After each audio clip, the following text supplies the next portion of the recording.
فیصل چودھری صاحب، یہ معاملہ جب سپریم کورٹ آف پاکستان میں ہے تو یہ جو اپنے بیانات دے رہے ہیں اپنے وکلا کو کہہ کے سپریم کورٹ میں یہ منگوا سکتے ہیں کہ جی این ایس سی کی وہاں پہ بریفنگ پریزنٹ کر دیں، وہ لیٹر ڈاکومنٹ پریزنٹ کر دیں اور جو ساری اس سے ریلیٹڈ ایویڈنس ہے وہاں پہ سپریم کورٹ میں آ جائے، یا یہ بیان بازی کا مطلب کیا، اداروں کو ڈریگ کرنا چاہ رہے ہیں کسی اور کنٹروورسی میں؟ یہ بیان بازی جو ہے ایک سب جوڈس میٹر میں جس میں یہ پٹیشنر ہیں، کسی بھی پارٹی کو نہیں کرنی چاہیے، اسپیشلی جب سب کچھ معاملہ سپریم کورٹ میں آ گیا ہے۔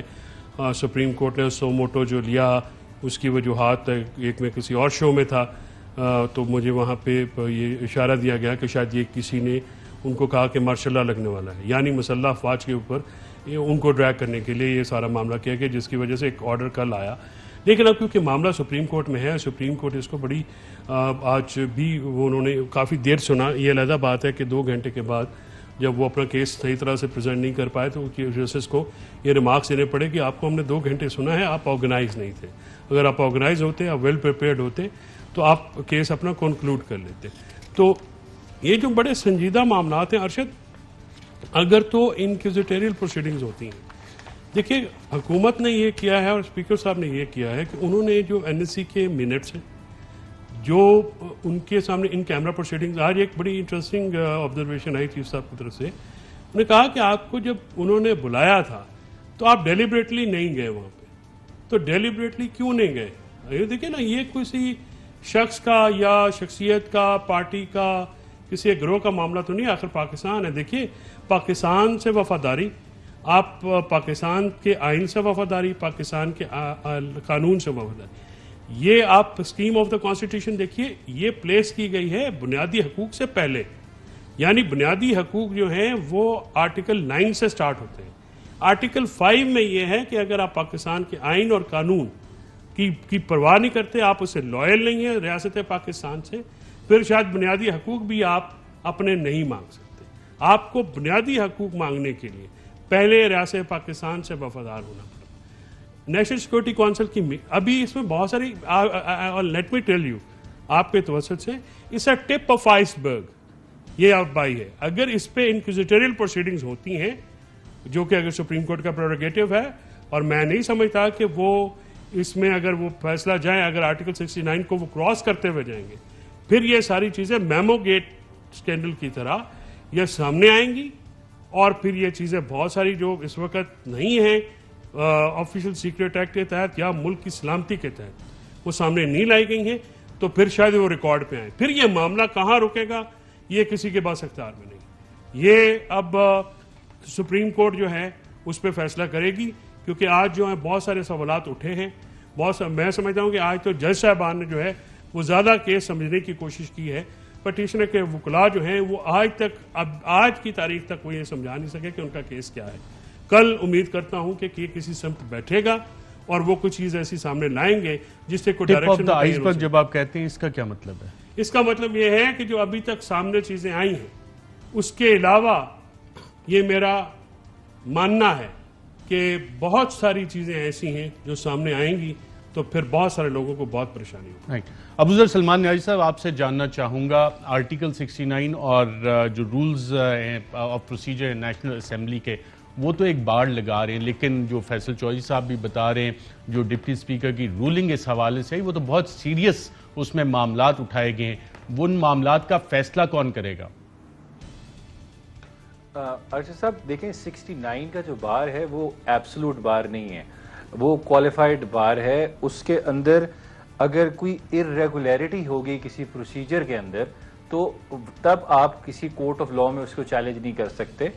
جیسے میں آپ کو اگزامپل دیتا ہوں کہ کسی ممبر کو ریموو کر دیں یا سسپینڈ کر دیں آپ، تو that is a procedural step taken by the speaker. اگر ایسا کچھ، اگر فار ایگزامپل اسپیکر کوئی بھرتیاں کرتا ہے، کوئی لوگ رکھتا ہے، بھرتیاں کرتا ہے، تو ایسا سٹیپ جو ہوگا وہ کورٹ میں چیلنج ہو سکتا ہے، لیکن اگر کوئی پروسیجر سے ریلیٹڈ سٹیپ ہوگا وہ کورٹ میں چیلنج نہیں ہو سکتا۔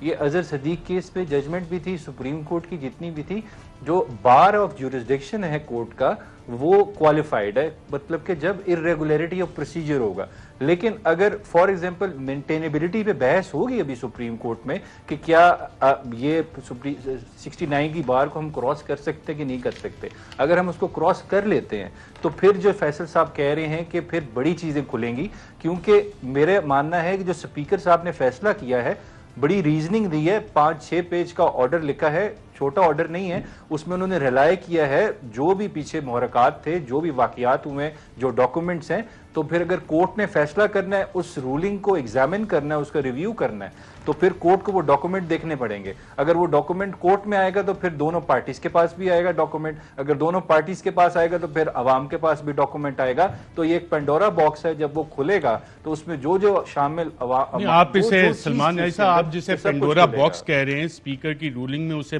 کہا گیا ہے کہ قومی سلامتی کا معاملہ ہے، پاکستان کی loyalty to the state of Pakistan کا معاملہ ہے، پاکستان کی پارلیمنٹ کو انفلوئنس کرنے کا معاملہ ہے، جو stream of politics in Pakistan ہے بیرونی انفلوئنس ہو رہی ہے اس پہ، تو پھر آرٹیکل 69 تو اس میں چھوٹی چیز نہیں ہو جاتی، اس کو کراس کر کے یہ ساری چیزیں آنی چاہیے. جب آپ پریمبل ٹو دا کانسٹیٹیوشن دیکھتے ہیں، sovereignty belongs to Allah and it is to be exercised by the people by establishing an order. will of the people کو یہاں سیبوٹاج کرنے کی کوشش کی جا رہی ہے جو کہ پریمبل میں مینشن ہے. تو یہ معاملہ آپ سمجھتے ہیں کہ ٹیکنیکلٹیز میں کھو جائے گا؟ نہیں ارشد صاحب، یہ دیکھیں، یہ پریامبل کے علاوہ آرٹیکل 17 ہے جو آپ کو رائٹ دیتا ہے کہ آپ اپنی ول کے اپنے ووٹ کے مطابق حکومت بنائیں. یہ فنڈامنٹل رائٹ ہے. اگر اس کے اندر بھی کوئی انٹرفیئرنس ہو رہی ہے تو یہ ساتھ ساتھ فنڈامنٹل رائٹس بھی انفرنج ہو رہے ہیں آف دا پبلک. تو اس میں میرے خیال سے سپریم کورٹ کو اس میں ڈیٹیل میں جانے کی ضرورت ہے. یہ ٹیکنیکلٹی کی بیسس پہ اس چیز کو اڑانے کی ضرورت نہیں ہے. سپریم کورٹ اس کو دیکھے، اس میں سب کچھ ریکارڈ پہ آنا چاہیے جس طرح میمو کیس میں آیا تھا. سب کردار جتنے بھی تھے وہ سارے ڈسکلوز ہوئے تھے، سب کچھ ہوا تھا تاکہ پتہ چلے کس نے کیا رول پلے کیا ہے. Because this is a question of sovereignty of Pakistan and integrity of Pakistan, جو ایز سٹیزن آرٹیکل 5 میرے، آپ پہ، فیصل صاحب پر، چھوٹا صاحب، سب پہ اپلائی ہوتا ہے کہ کیا ہمیں اس ملک کی انٹیگریٹی ہمارے لیے ایک انکویشنیبل چیز ہے. ہم سب کا اوتھ ہے. Article 5 applies on every one irrespective of their official اور نان آفیشیل پوزیشن. سو میرے خیال سے سپریم کورٹ کو اس میں کمیشن بنائے، انویسٹیگیشن کرائے، ایویڈنس ریکارڈ کرے، سارے ڈاکومنٹ ریکارڈ پہ لے کے آئے تاکہ ایک ویل انفارمڈ ڈیسیجن آئے اور سب کے کردار جو ہیں جو اس میں شامل ہے اگر کوئی ہے تو وہ سب کچھ سامنے آئے. بیرسٹر احمد پنسوٹا صاحب، آپ کا کیا خیال ہے اس پہ جو ڈپٹی اسپیکر کی رولنگ ہے وہ کتنی اہم ہے اور اس میں کون سے اہم نکات اٹھائے گئے جو ول آف دا پیپل سے ریلیٹڈ ہیں؟ تھینک یو ارشد صاحب. دیکھیں ارشد صاحب، سب سے جو میرے نزدیک امپورٹنٹ چیز ہے نا وہ یہ ہے کہ ہمیں آئین کا جو سیپریشن آف پاورز کا کانسیپٹ ہے وہ سمجھنا چاہیے. دیر از اے ریزن وائی آرٹیکل 68, 69 اور یہ تمام آرٹیکلز جو ہیں ان کو آئین میں ڈالا گیا. وہ اس لیے ڈالا گیا ہے کہ 68 کے کیس میں جو مقننہ ہے وہ جا کے جوڈیشری کے فیل میں عمل نہ دے، کسی قسم کا پرابلم نہ کرے، اور جوڈیشری جو ہے وہ ادھر کوئی انٹرفیئرنس نہ کرے. اب پرابلم کہاں سے سٹیم کرتا ہے کہ ہمارا ہر ایکشن جو ہے وہ ایونچولی جوڈیشلی ریویویبل بن جاتا ہے، جس کی وجہ سے ہمارے ہاں ایک عام تاثر یہ ہے کہ ہم آئین سائٹ نہیں کرتے، ہم ججمنٹ سائٹ کرتے ہیں. پوری دنیا میں کانسٹیٹیوشن ان کی جو کنسرنڈ ہوتی ہے اس کو سائٹ کیا جاتا ہے. Article 69 is absolutely clear, rules of business are absolutely clear. اس کے بعد اسپیکر کی رولنگ جو ہے وہ آل فورس جو ہے بڑی کلیئر ہے. میرا سوال یہ ہے کہ why should judiciary involve itself into such an important question. ان کا یہ کام ہے ہی نہیں کہ وہ یہ کام کریں. اگر وہ اس کام میں ڈلیں گے تو پارلیمنٹ کے ساتھ ساتھ جوڈیشری بھی جسے کہتے ہیں کنٹروورشل بنے گی. اسی وجہ سے آئین کے اندر ان آرٹیکلز کو رکھا گیا ہے کہ کوئی ایسا معاملہ نہ بنے. جہاں تک بات ہے ول آف دا پیپل کی آپ نے پوچھی ہے، دیکھیں اسپیکر نیشنل اسمبلی کے بارے میں قانون، رولز آف بزنس، آئین بڑا کلیئر ہے کہ اس کی رولنگ کو آپ چیلنج نہیں کر سکتے. اب اگر آپ اس قسم کی بات اس میں ڈال دیں گے کہ وہ پروسیجرل ہے یا نہیں پروسیجرل، تو اس کا تو مطلب یہ ہے کہ پھر ہر رولنگ چیلنج ہوگی. ہمارے پرابلم پولیٹیکل پرسنالٹیز کے ساتھ ہے جو بھاگ کر اس کو سپریم کورٹ لے کے جاتے ہیں. اگر آپ جواد خواجہ صاحب کا کیس اٹھائیں 2012 کا 18ویں ترمیم کا، انہوں نے بھی کہا آپ جا کے اس کا پارلیمنٹ میں فیصلہ کریں. بندیال صاحب نے بھی اندیا دیا کچھ دن پہلے، پارلیمنٹ میں فیصلہ کریں. اور ایک میں ارشد صاحب بہت امپورٹنٹ پوائنٹ ریز کرنا چاہتا ہوں جو کہ آپ نے غالباً ٹویٹ کی تھی، میری سمجھ سے باہر ہے کہ ایک دن پہلے رجسٹرار ان تمام پٹیشنز کو ان گراؤنڈز پہ ریجیکٹ کر رہا ہے اور کہہ رہا ہے آپ طریقے سے واپس آئیں. اور آرٹیکل 69 بھی اپلائی ہو رہا ہے، 1843 کے انگریڈینٹس بھی پورے نہیں ہو رہے، میٹر آف پبلک امپورٹنس بھی نہیں ہے. اچانک اگلے دن یہ ساری کی ساری چیزیں ان دا سیم کیس کیسے ہو سکتی ہیں؟ یہ بھی وہ سوالات ہیں جن سے جوڈیشری کنٹروورشل بن سکتی ہے.